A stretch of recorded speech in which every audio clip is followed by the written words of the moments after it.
Всем привет! Вы на канале Button IT и с вами Саня. Вот и состоялся релиз WebKit Exploit на прошивку 9.0. Его представил уже всем известный разработчик SourceGovi. Советую поддержать его подпиской. На момент записи видео прошивка 9.0 является актуальной версией ПО на PS4. Что же это значит для всех пользователей? Я уже не раз показывал эту картинку. Чтобы запустить Hen на консоли, нужно сразу два эксплойта.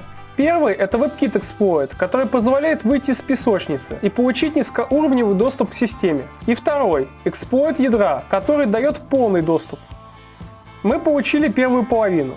К сожалению, пока этот WebKit Exploit работает только на прошивке 9.0. Прошивки 7 и 8 серии в пролете. Мы перекинулись парой сообщений, и он сказал, что уже нашел причину, из-за которой WebKit не работает на более низких прошивках. И даже исправил, но эффекта не получил. К тому же некоторые исходники из сливов оказались битые. В общем, сейчас собирают по кусочкам рабочий WebKit для запуска с хоста. Кстати, этот же WebKit работает и на PS5, и это первый серьезный взлом этой системы. И прошу вас, не надо заваливать его вопросами. Лучше почаще заглядывайте во вкладку сообщества на этом канале. Например, о выходе этого WebKit я сообщил вам за сутки до его релиза.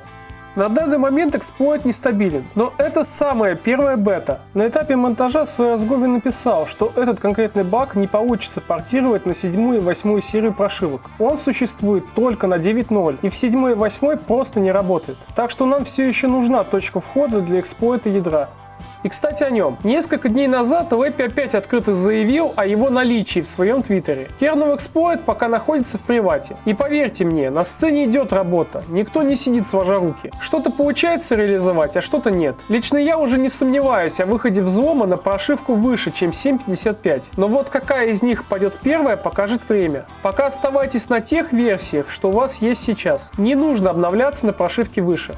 Так получилось, что я заболел, и в самый неподходящий момент в моей жизни. Да еще денег практически не было. Но вы, зрители, за один день собрали более 3000 рублей на мое лечение. Я смог купить тест на ковид и необходимые лекарства. Кстати, он оказался отрицательным. Об этом я также рассказал во вкладке сообщества.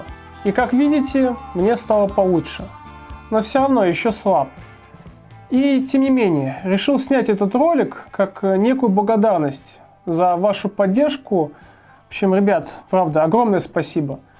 Я не ожидал. Это, не знаю, один, наверное, из самых запоминающихся моментов в моей жизни.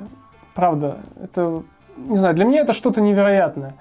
Теперь я понимаю, что моя искренность и мои ролики, не прошли зря. И что есть действительно хорошие люди, которые готовы прийти на помощь. Огромное спасибо, ребят, правда. От души.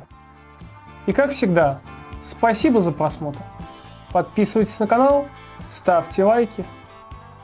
До свидания.